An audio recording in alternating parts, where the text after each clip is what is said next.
here. Hey, excited to start something new with you guys today. The detail industry has been really, really good to me, and I have loved it. I've been in it for 34 years, been polishing forever, and it's given a lot to me. And you guys in the Buff Brite family have been amazing, and I want to give something back. So one of the things that's been my passion for a lot of years, actually since I was a kid, but I love flipping cars. I really get a kick out of it. It's so fun.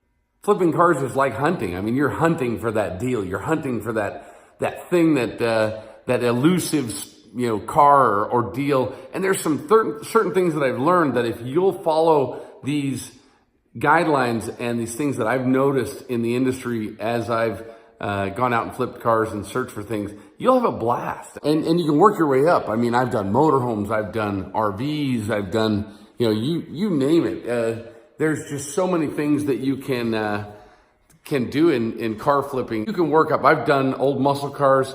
I mean, I've got one to the side of me right here. This was a really fun build. We did an LS3, 6-speed, all that kind of stuff. I got a few things we're doing to it right now, but 69 Camaro, just kind of a crazy build. Lot of fun, but a lot of work. I don't know if I'll do another SEMA build again. And, flipping cars is what's got me there. You can work your way up from one car to the next, or you can just make money for your family. It's really, really good extra cash. And you can do a few cars a year. If you're married, you can do double that amount because your spouse can do some. If you got a kid that's over 18, they can get into it and do that too. So let's get ready and let's make some money together, guys.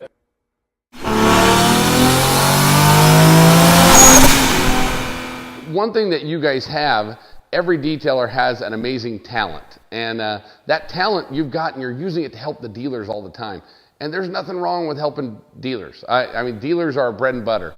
But there's nothing wrong with making a little side cash, if you know what I mean. So we want you to work smarter and not harder. Still don't want you to quit your day job, but we want you to go ahead and boost your income. So this works on cars, trucks, motorcycles, RVs. We're going to go through all that through these different podcasts that we're going to do here so that you can learn visually and through what I've had to learn the hard way, how to make this work for you. So with that in mind, let's get going with it, and we hope you like what you're going to see.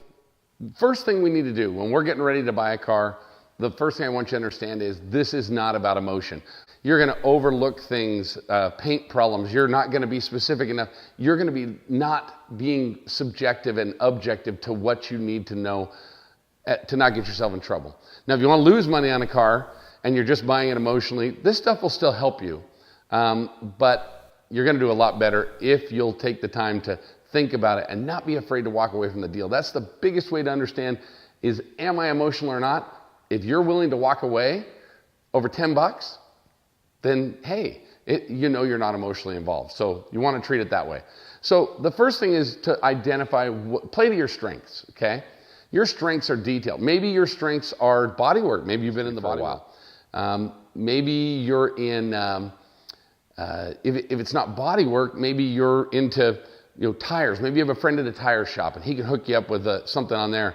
Maybe you have a friend who does wraps on cars. Play to your strengths. Know what those are and go from there. So let's write that down. Play to your strengths. And I'm not an English teacher, so please do not judge me on my spellings. So next thing you're going to do is identify your target market.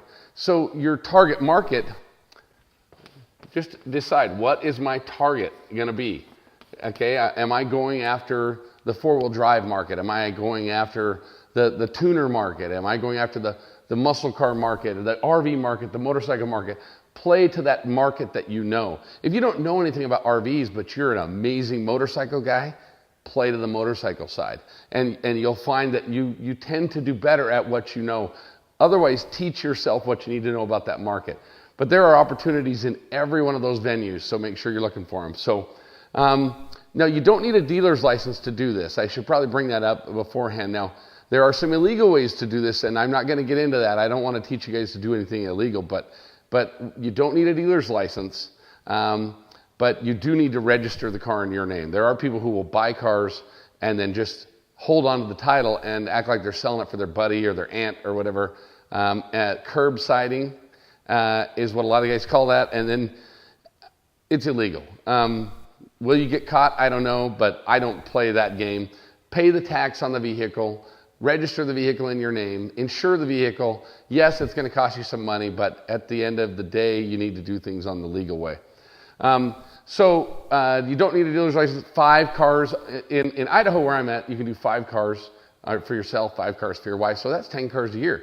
You make $1,000 a car, that's $10,000. You make $2,000 a car, well, you do the math. But and the other thing is to understand that different cars are going to make more money. I've done old muscle cars where I've made as much as $40,000 in profit on a car. I've also done cars that are a $300 car and you make $500. You decide what you're going to be doing. There's also guys who, the nice thing about a $250, $300 car is if you buy it and it doesn't run and you can't fix it, you can usually send it to the scrapyard and get your $200 out of it, $300. You don't tend to have a chance to get hurt too bad. But start small. Don't go down and buy a 2005 Mercedes SL because you think you can make $5,000 on it.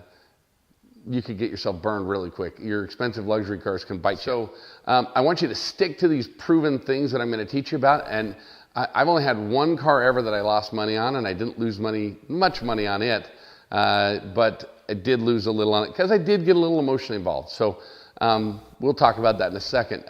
But stick to these proven patterns of what I'm going to teach you, and your chances for success will be much better. More than anything, learn to educate yourself. I'll educate you as much as I can, but I want you to educate yourselves.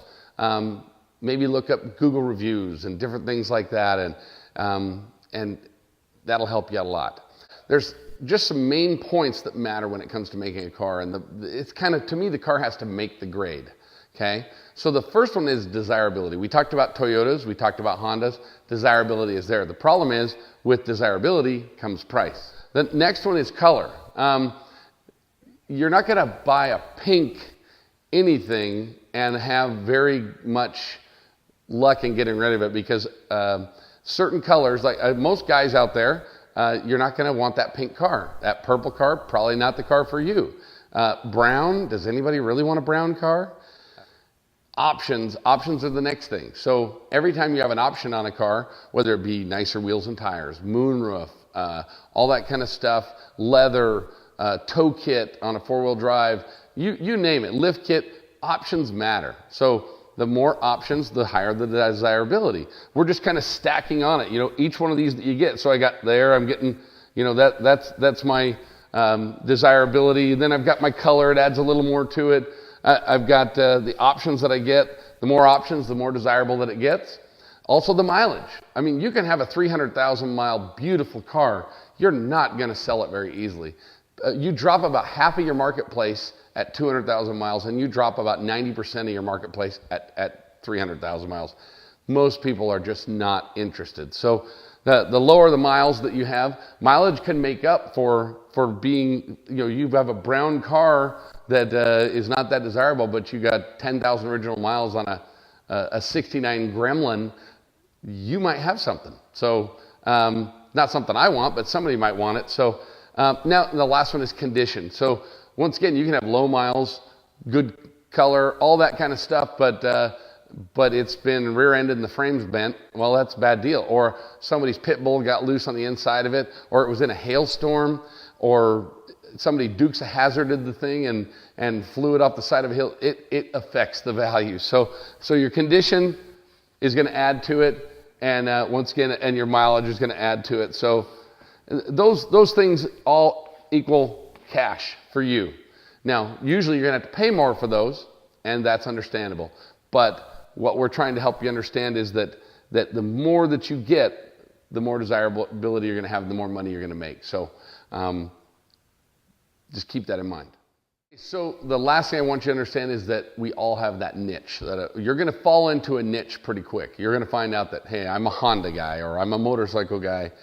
Always be looking at lots of things, but you will find a niche, and you'll learn when you go look at a car, that one's got that head gasket problem. I know I can spend $300 with Tony and get that fixed. Or, hey, this one's got tires. I know my buddy at La Sierra Tire has tires for, they'll send me a set of decent used tires for $100. Stuff like that. So you'll learn your niche, you'll learn to look at a car and know but your unexpecteds you're not sure of, you need to look into. So I'm excited that we're going to take this journey together. I'm excited to teach you ways to bless your life.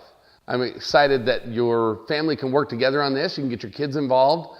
I don't want you to take bigger chances than you can afford to take. If you're going to spend your last $1,000 to do this, don't do it. Look for a $100 car. You don't want to overstretch yourself. Can things go bad? Absolutely they can go bad. But if you're careful and if you follow the steps we're going to go over in the next segments and on different cars we do in the future, if you follow those, you're going to make money. And you just remember, this is a business. It's not to find you your next fun little car to drive. This is not about you. This is about your family, and it's about your pocketbook, and it's about your future. So join us here at Car Flippin' as we decide how we're going to do this for you. And we'll see you next week, and look forward to teaching you ways to make money. Take care.